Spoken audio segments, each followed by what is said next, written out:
speaker, hindi na ako nag-react. Sabi ko, sige hintayin na lang, hintayin na lang ako dito. But first time ko nakita yung asawa. Kasi yung naka-drive ko, hindi ko siya nakakausap. Naiilang ako. Alam mo yun, naiilang ka. Oo, syempre. Buti sana kung wala yung asawa, pero, di ba? oo. Nandiyan yung asawa. Siyempre yung asawa, kinakausap ko. Kinakausap ko. Hindi wala naman ako. Hindi naman ako saan. Yun. Tapos sinakay kami.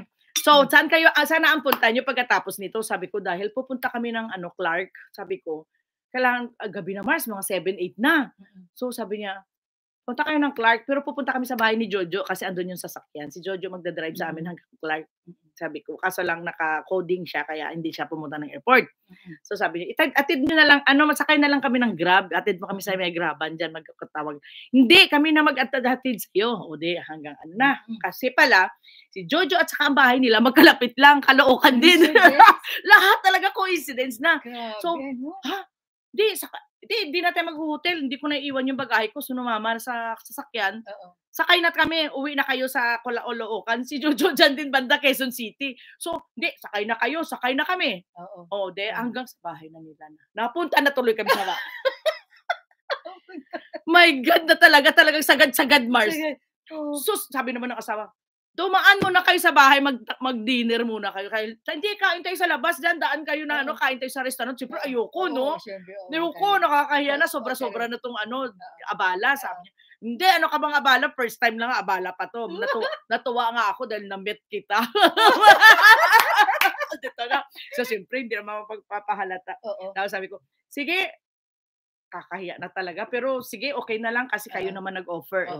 O de, ayaw nyo talaga. Pero kayo pagkain muna, mag-take out tayo. Tapos dali na lang natin sa bahay. Hindi daw, magluluto na, magtuyo daw siya doon. May daw siguro. Sige na, sumama na kami. Hanggang sa bahay nila. Doon na kami nag-dinner. Doon na rin si Jojo pumunta. Hindi na kami napunta sa bahay niya. Hindi na kami napunta sa bahay niya. Saan ba kayo? Sabi si Jojo, kanina ko pa kayo na Radyo, nasabit na kami dito. Ayun, kausap na. Gitang lugar, ganito. Sus, wala pang ilang minuto. Andyan na si Jojo. Wala pang 10 minutes. Kalapit na bahay nila. Parang, ang bilis mo naman. Dito na ako. My God, sabi ko, salamat naman sa Diyos at ako, diba, na ako ng Panginoon na kami ni ate, paano ba yun? Mag-grab tayo, no? Katakot na yun. Yan nga, yun, awa ng Diyos na yun. Hanggang si Jojo nang kasama namin. Talaga. So, ayun yung Marites. Ang naiwan na 4 pa rin nakikinig dyan sa akin.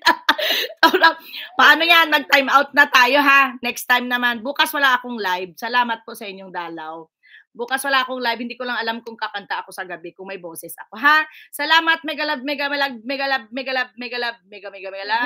Nolly Boy and Family Vlog, Being of San Jose TV. Salamat sa suporta.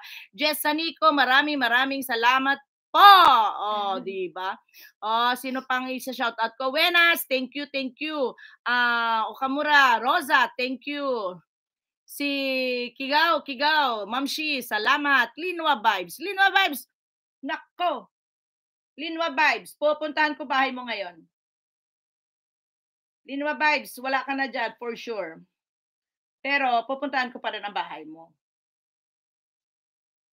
Ganun, Mars, ang nangyari sa amin, Mars. Grabe talagang, ay ewan. Pero, ganda naman. Salamat naman sa Diyos at na-guide ako.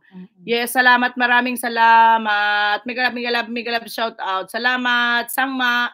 Salamat, Kedar. Salamat, Tueras Kitchen Support. Salamat.